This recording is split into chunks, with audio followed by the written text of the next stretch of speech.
believe it or not, this was our crash damage M240i. Now, we got big plans for this. We are going to go ahead and turn this thing into an absolute track weapon and hopefully beat the BMW M2 competition. So we've been out and fetched some Bodywork supplies. Now we're going to be mixing the primer ready to go on to the rear quarter panel.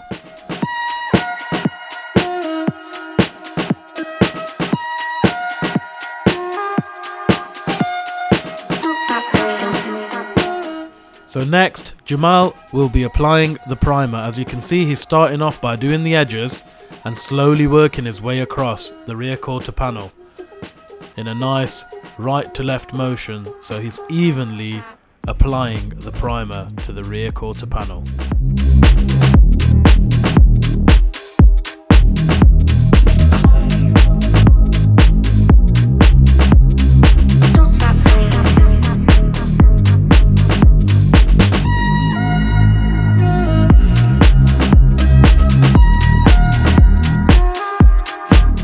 Next, Jamal will be applying the Tiger Seal right on the seams where the rear quarter panel joins the actual body of the car. This is to ensure that the rear quarter panel is tightly sealed and no water can get inside.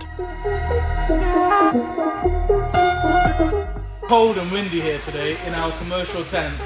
I'm so happy that my team, Jamal, the little legend, is happily working away. Look, we ain't got a spray booth. We ain't got no stand. Mal made his own stand. This is the remnants of the old tent. But guess what?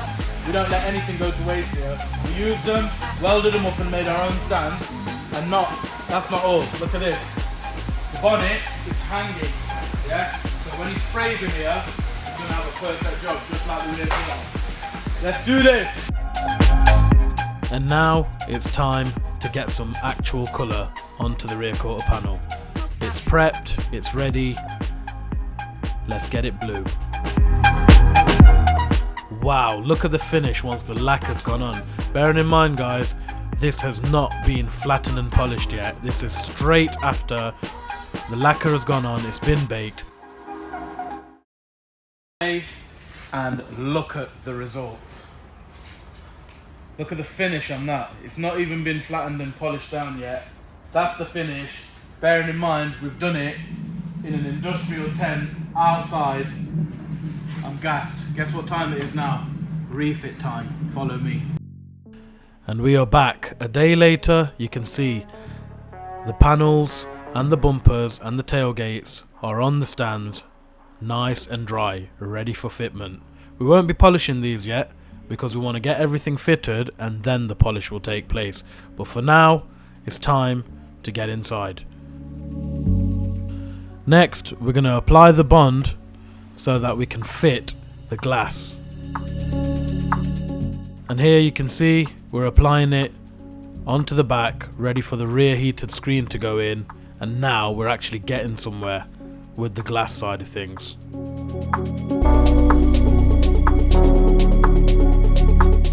3, 2, 1, and we're going to be positioning the rear heated screen into place.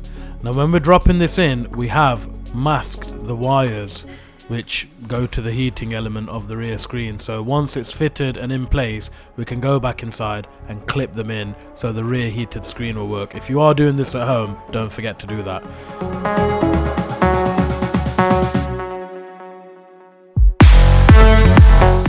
Next, it's time for the tailgate to go on. I can't believe how quick this is actually going back together. Next, we are going to be putting the tailgate into the hinges and attaching it using the 13mm nuts. We'll do this by making sure that we get the hinge very close to the witness mark so that the alignment is correct.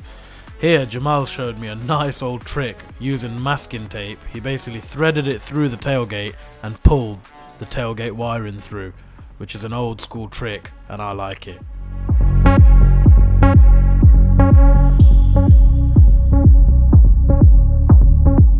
And now the tailgate is fully built back up, it's time to put the rear lights in. That's one, and that's the other.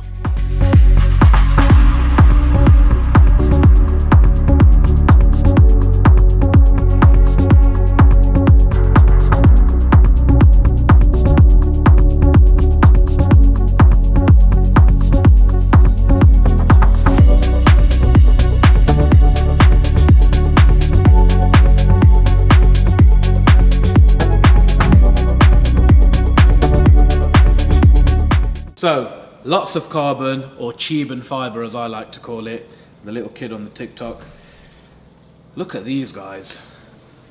I've gone for the short skirts at the back because I think these look a bit aggressive. I don't like the idea of the full skirt, especially we're going to be tracking this as well. So these literally stick out at the back, you know, on the side skirt, but at the back. Now this here is the blacked out kidney grills with the twin spokes.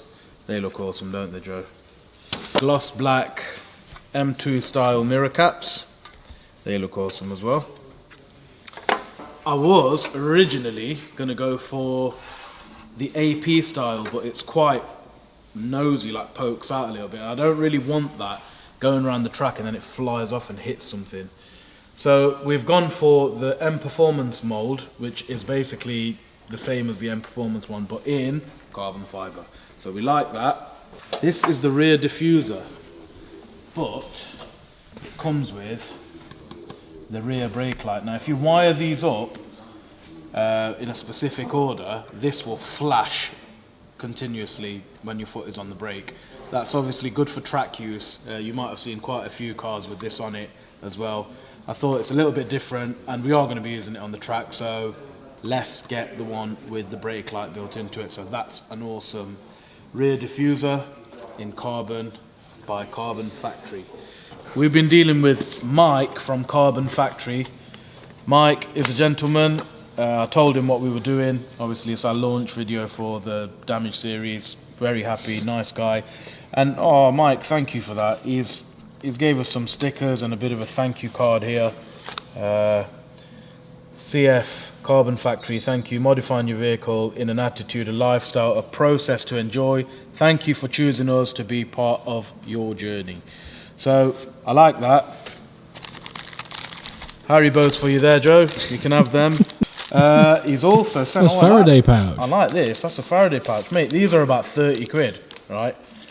He sent us a Faraday pouch. Mike, thank you so much for this. And he sent us an air freshener. Yeah, what can I say? Thank you so much. And guys, if you need any carbon fiber stuff, give them a check out. There's lots of people on the market selling this stuff. These guys, I only deal with high-end quality, you know that, yeah? I don't mess around with riff-raff. This is good, top-end quality. Give them a shout, CF Carbon. Now, we have got performance parts to fit on the front. Joe, you eat them, right? We've got performance parts to fit on the front, so guess what I'm going to go do? Fit these bits. Let's go. It's time to fit the VRSF charge pipes. Now, as you may know with these, when you run high boosts, the standard pipes actually crack and fold. So we've gone for the VRSF aluminium pipes, which are a lot more durable and stronger. Next, I'm going to go ahead and remove the airbox and the pipes associated with it so I can start to fit the MST induction kit.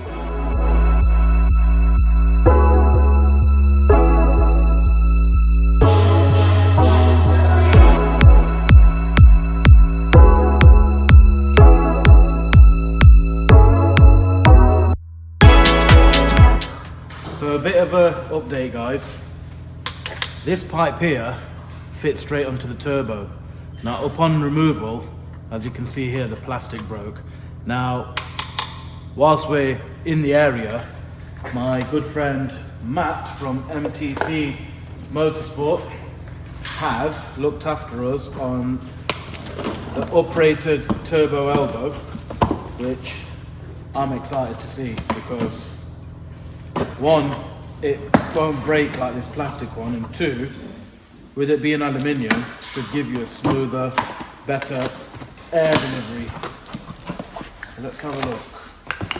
What's in the box?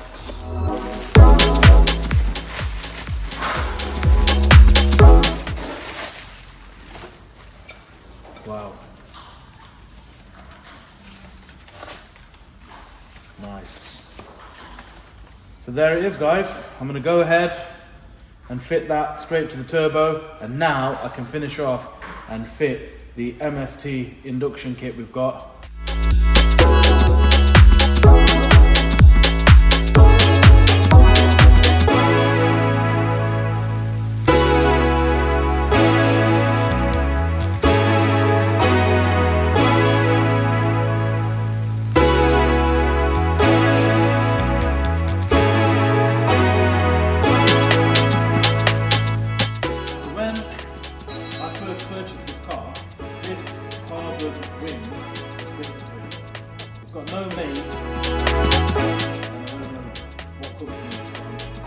had some ends on it.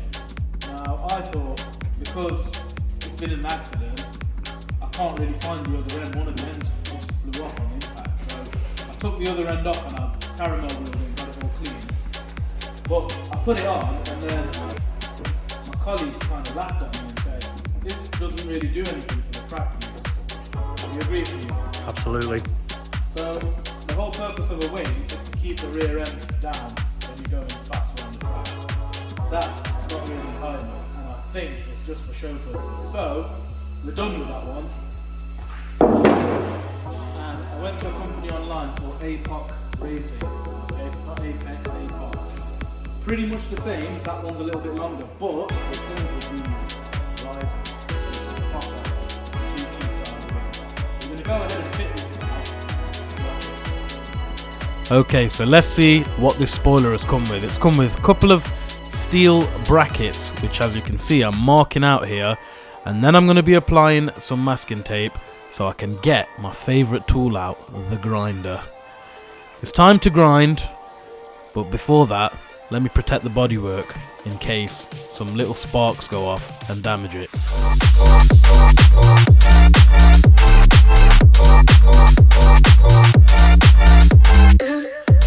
So now I've made the cuts, I'm going to slide the plates in, and now I need to find a friend, throw him in the boot, close the tailgate and fit the spoiler.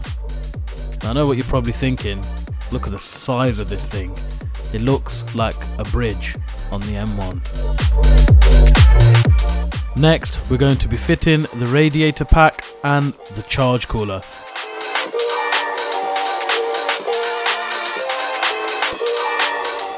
But we have to remove this again, as the charge cooler and the radiator must be fitted all together off the vehicle and then fitted back. So that's what we had to do, as you can see, and now we'll attach all the pipes and get this charge cooler and radiator fitted once and for all.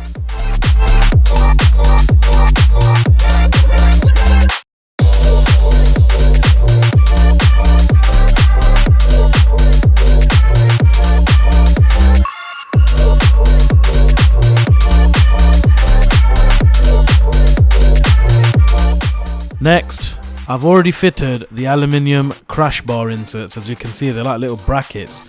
Now into these brackets goes the bumper, which is the actual aluminium part. There it is. So I'm going to bolt these down with the 13mm bolts. They're long and thin, and I need a spanner at the bottom with a gun. This one's really tight, by the way. Couldn't even get my hand in. Good job I've got little hands, because this bolt is in a very tight place. Okay, onto the side coolers, which I'll be fitting in now, just underneath the horn bracket. I'll be securing these with some 13mm bolts, and as you can see I've already mounted the rubber air ducts, which are a part of the cooler. They literally click straight onto it. Genuine BMW, I didn't want to go with anything else, and there you have it. Nice and cool. So we're very close to finishing off the front end, but I gotta show this to you guys. I've been racking my brains for the past 40 minutes looking for the wiring for this horn, right? And I've checked on BMW parts, and it's definitely got two horns, so one low tone and one high tone, as you can see here. So that's the low tone, and there's the wiring, and that's the high tone with no wiring. But we just had a brainwave. In the accident, this cable must have got ripped, and there it is. So you know what time it is. Imti's got to do some wiring. Catch you soon. So I'll be exposing the wiring and using these crimp connectors that I've got. You literally crimp them on either side, put the new wiring in, and with a little bit of heat they shrink together and release this water resistant gel, so the wire doesn't get corroded.